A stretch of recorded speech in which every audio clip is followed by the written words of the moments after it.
Hello, everyone. Hope you're all doing well. And another book review from me, one I haven't done for a while. And want to review a book called The Djinn Falls in Love and Other Stories.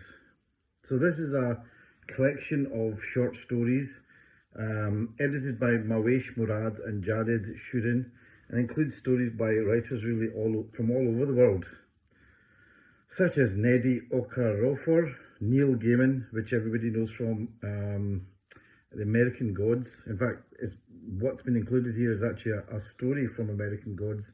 Camila Shamsi, Sophia Almara, Claire North, quite a few, basically writers from all over the world. And it's a reimagining of the idea of the Djinn. Now, for any of you who don't know, the Djinn are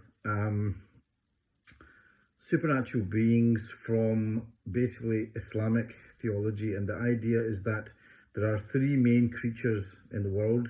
There's man, or Adam, made of clay. There are the angels, who are made from light, and there are the Jinn, who are creatures described in the Quran as smokeless flame. So they are made of a material that is smokeless flame. Now, what that means, I'm not 100% sure. Is that radiation? I'm not quite sure. Electromagnetic radiation or whatever. But the Jinn and human beings, what they have in common is that they both have free will, whereas the angels don't have free will and basically follow the commandments of the Almighty. So that's one area where there's a difference in Islamic and Christian theology, in that Lucifer, Satan, is not a fallen angel, because according to Islam, he does not have free will like that, but he was a mighty Jinn, one of these creatures that did have free will. So he had free will to be able to choose disobedience or whatever at that time. So yeah, so it's a collection of short stories. I'll read the back of it. An enthralling collection of new and classic tales of the fearsome Jinn from best-selling, award-winning and breakthrough international writers. Imagine a world filled with fierce, fiery beings hiding in our shadows, in our dreams, under our skins, eavesdropping and exploring, tormenting us, saving our souls. They are monsters, saviors, victims, childhood friends, and they are everywhere. On street corners, behind the wheel of a taxi, in the chorus, between the pages of books. Every language has a word for them. Every culture knows their tradition.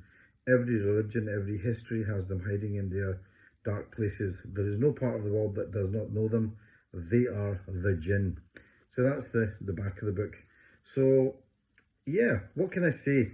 It's I was quite intrigued by the story. I'm quite interested in learning a little bit more about the Jinn and their nature. And this seemed to be a collection of modern stories, and they are. Some of them are very modern stories, and it's really a reimagining of the whole idea of the Jinn and putting them in context that you wouldn't normally expect. So they have them in the kind of some of the bits that I like. The short story that I like the best probably was written by Claire North, and she writes about the old Ottoman Sultanate, where Sultan Suleiman is kind of thought to be bewitched by his queen, and everybody's trying to figure out Roxolana, and they're trying to figure out how she's got him into this, and some of the wise men of the court think that she's got the help of a Jinn, so they summon the Jinn, or summon various Jinn. And I love that story because it reminded me of watching a Sinbad movie and those things, and I quite like that. But they've got the Jinn imagined in other bits. They've got them in future scenarios where there's an alternate reality where the Jinn are in a part of modern life, and they've kind of come out almost a bit like the vampires in I think, is it True Blood, a bit like that. And some of the Jinns are doing well, and some of them aren't doing so well.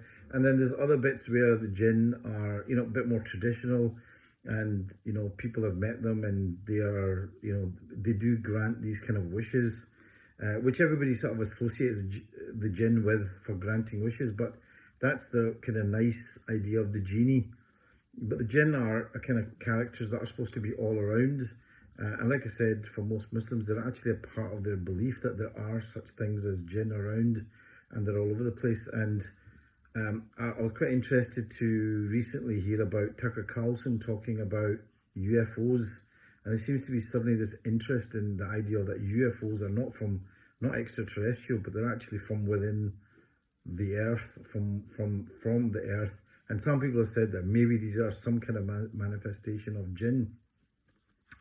So, what can I say about the rest of the stories? Like I said, some of the other stories are, like there's one by Neil Gaiman where there's this idea that the Djinn has travelled from the old world to America, and because people don't have a belief in them as much, their power wanes according to the beliefs. So a lot of the old gods in the American gods in the book that he wrote, because their power wanes, because nobody believes in them anymore, they have to take on jobs like pumping gas at service stations, driving taxis, things like that.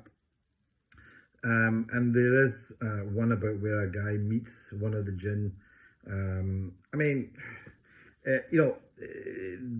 That was actually a selection from Neil Gaiman's book.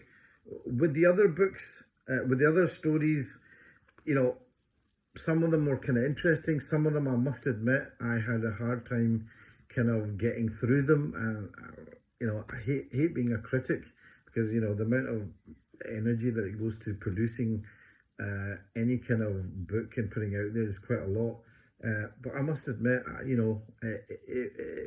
was kind of glad to get through it by the time I finished.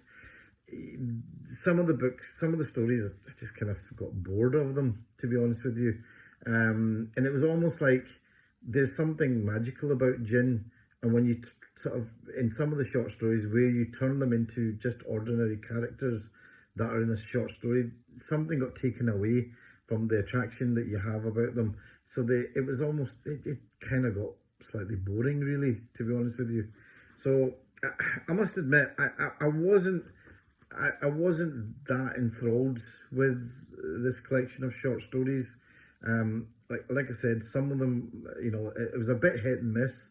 Some of them were, I thought, really good. The one by Claire North I thought was excellent.